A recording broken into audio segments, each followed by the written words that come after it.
پرانے وقتوں کی بات ہے کہ ایک دفعہ ایک بادشاہ اپنے لشکر کے ساتھ کہیں جا رہا تھا کہ بادشاہ کا گزر ایک ایسے گاؤں سے ہوا جس میں ایک کمہار اپنے بیٹے کو بری طرح مار رہا تھا۔ بادشاہ سلامت نے اپنا گھوڑا روکا اور اپنے سپاہی کو حکم دیا اور کہا، اس آدمی کو پکڑ کر میرے پاس لاؤ، اور سپاہی اس کو پکڑ کر بادشاہ سلامت کے پاس لائے۔ تو بادشاہ نے اس سے پوچھا کہ اے نوجوان، تم اپنے معصوم بیٹے کو اتنی بری طرح کیوں مار رہے ہو؟ تو اس نے کہا، بادشاہ سلامت، میں کمہار ہوں اور مٹی کے برتن بنا کر بیچتا ہوں، لیکن مجھ اکیلے سے اتنا کام نہیں ہو پاتا جس سے ہمارے گھر کی 2 وقت کی روٹی چلتی رہے۔ میں اپنے بیٹے کو کہتا ہوں کہ تم میرے کام میں میرا ہاتھ بٹایا کرو، لیکن یہ ہر وقت تلوار بازی، نشانہ بازی اور نیزہ بازی میں لگا رہتا ہے۔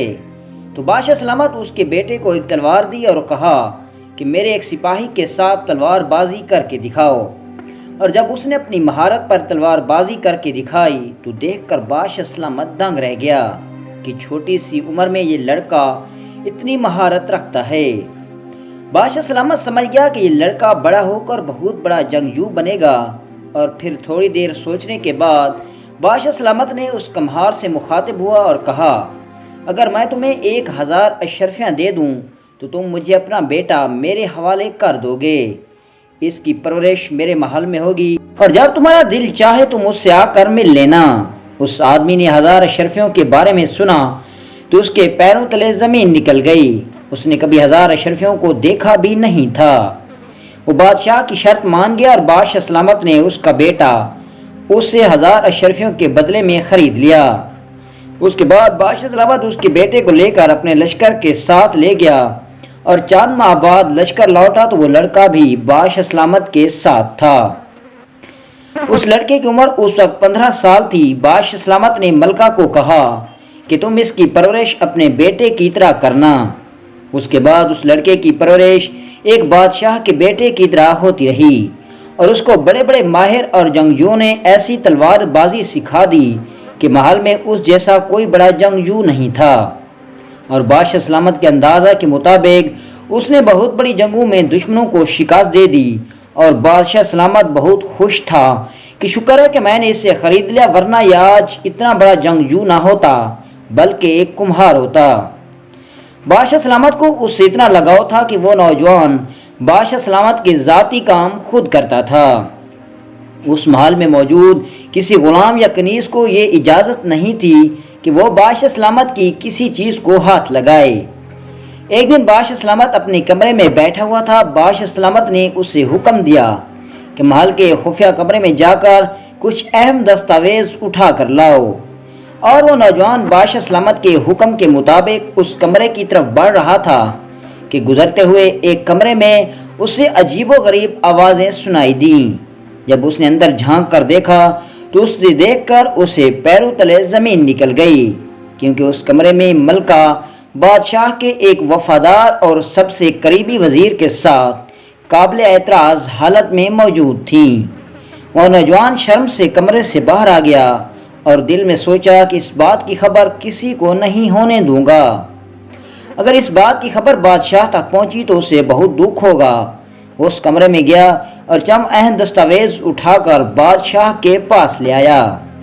ادھر ملکہ اور وزیر نے ایک منصوبہ بنایا کہ بادشاہ سلامت کو اس لڑکے کے خلاف بھڑکا دیتے ہیں، کیونکہ اگر اس نے بادشاہ سلامت کو ہم سے پہلے بتا دیا تو بادشاہ سلامت ہم دونوں کا سر قلم کر دے گا۔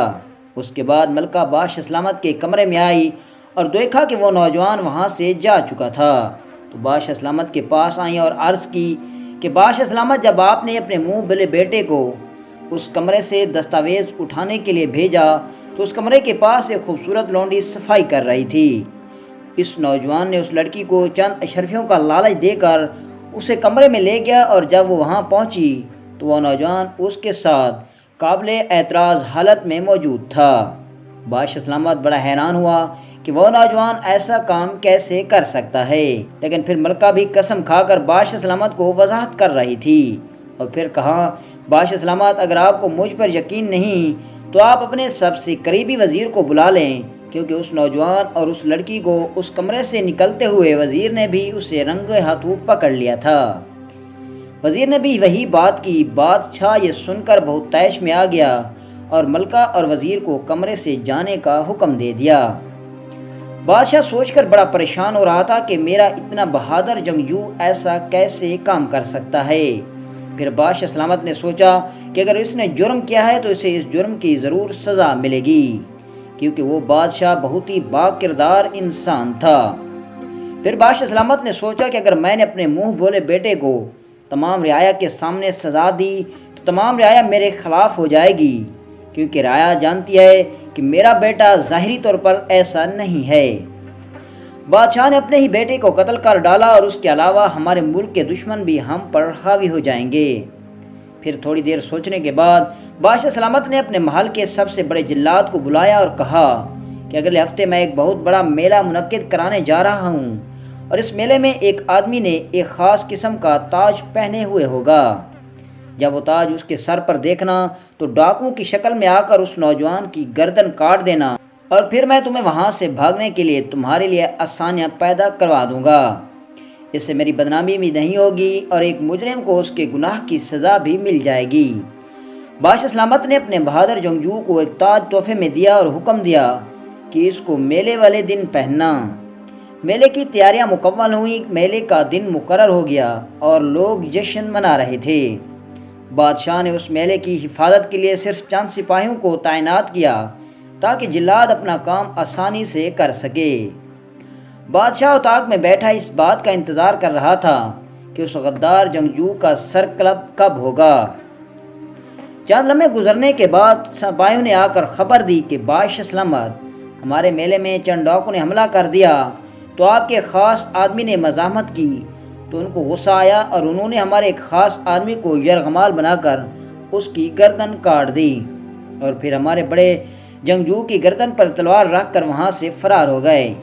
جیسے یہ بادشاہ نے سنا تو پہلے پریشان ہوا اور پھر خوش ہوا کہ ایک مجرم کو اس کے گناہ کی سزا مل چکی ہے۔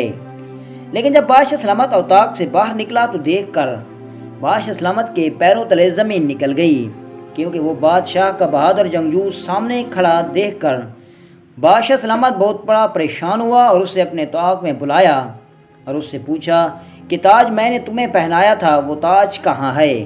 اس نے کہا، بادشاہ سلامت، جب میں نے وہ قیمتی تاج پہنا تو وزیر نے میرے سر پر دیکھا تو اس نے مجھ سے کہا کہ آج کے دن یہ مجھے تاج پہننے کے لیے دے دو۔ میں نے اسے خوشی خوشی وہ تاج دے دیا۔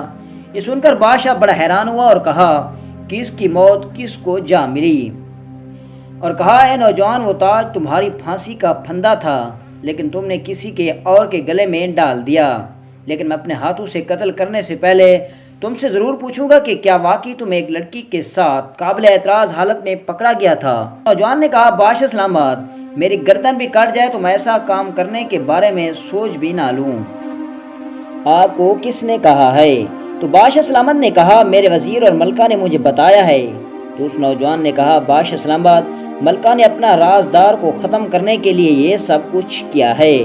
تو یہ ہے کہ جس دن آپ نے مجھے دستاویز اٹھانے کے لیے بھیجا تھا تو میں نے ملکہ اور وزیر کو رنگے ہاتھوں پکڑ لیا تھا، لیکن پھر بھی خاموش رہا کہ اگر بادشاہ کو پتہ چلے گا تو انہیں بہت دکھ ہوگا۔ لیکن ملکہ نے یہ سمجھا کہ شاید میں اس بات کا ذکر تم سے کر دوں گا، اور اس لیے اس نے میرے بارے میں آ کر تمہیں یہ سب کچھ کہہ دیا۔ یہ سن کر بادشاہ مسکرایا اور اس نوجوان کو گلے لگایا اور کہا کہ غدار اپنے انجام کو پہنچ چکا ہے اور دوسرا بھی پہنچ جائے گا، اور انصاف اور سچائی کا